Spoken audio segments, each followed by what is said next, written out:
I don't feel anything for you anymore. That's what she said, calm, cold, like she was reading a grocery list. No anger. No tears. Just emptiness. I remember staring at her across the kitchen table, trying to understand what those words really meant. We'd been together for 4 years, married for 2. We'd built a life. A small apartment, a shared dog, Sunday routines. And now she was saying she didn't feel anything for me. First I laughed. I actually laughed because it felt absurd. You mean you're just tired, right? I asked. We've both been stressed, we can fix this. She shook her head slowly. No, I've tried. I just don't feel it anymore. Something in her eyes told me she meant it. It wasn't anger or pain, it was detachment. Like she'd already moved on emotionally. I didn't argue much after that. I didn't beg. I just said, okay. Then I grabbed my jacket, packed a few things and left. It was the quietest breakup imaginable. No shouting, no slammed doors. Just silence, the kind that follows you, heavy and constant. For weeks I stayed at a friend's place trying to make sense of it. Every night I replayed our last few months together.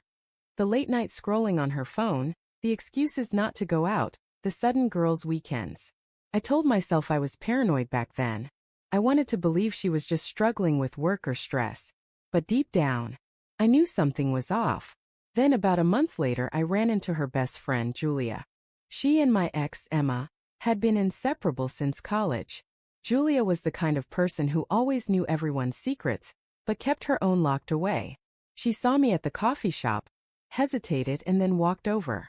Hey, she said softly, setting her drink down. How are you holding up? I shrugged. I've been better. She gave me this sad little smile, then looked around like she was checking if anyone was listening. You deserve to know something, she whispered. Those words made my stomach drop. You deserve to know something. Nothing good ever comes after that. She hesitated, then continued. Emma's been seeing someone. For a while, actually. I stared at her, trying to process it. What do you mean, a while? Julia looked guilty. Since before you two separated. Maybe 6 months? I didn't know how to tell you.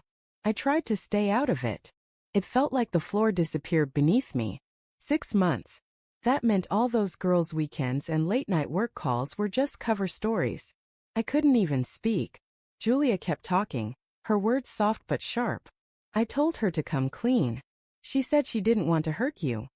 That she'd just fallen out of love. Fallen out of love. I repeated, my voice hollow. Right. Julia sighed, eyes full of pity.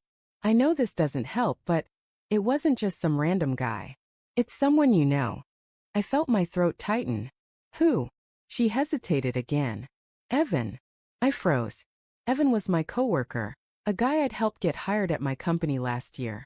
We'd gone out for beers, he'd come over for dinner. I even introduced him to Emma.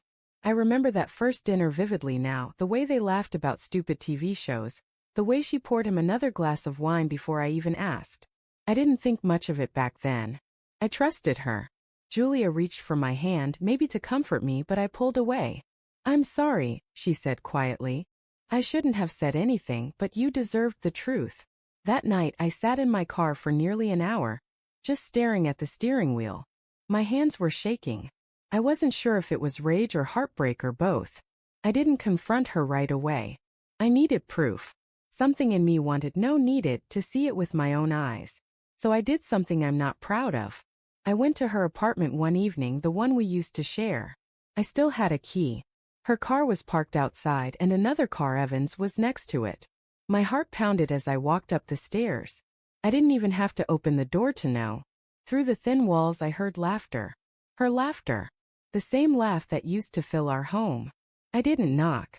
I just turned around and walked back down the stairs. But before I left, I slipped the key under the doormat with a note that simply said, "You don't have to lie anymore." That was it. No screaming. No confrontation. Just quiet resignation.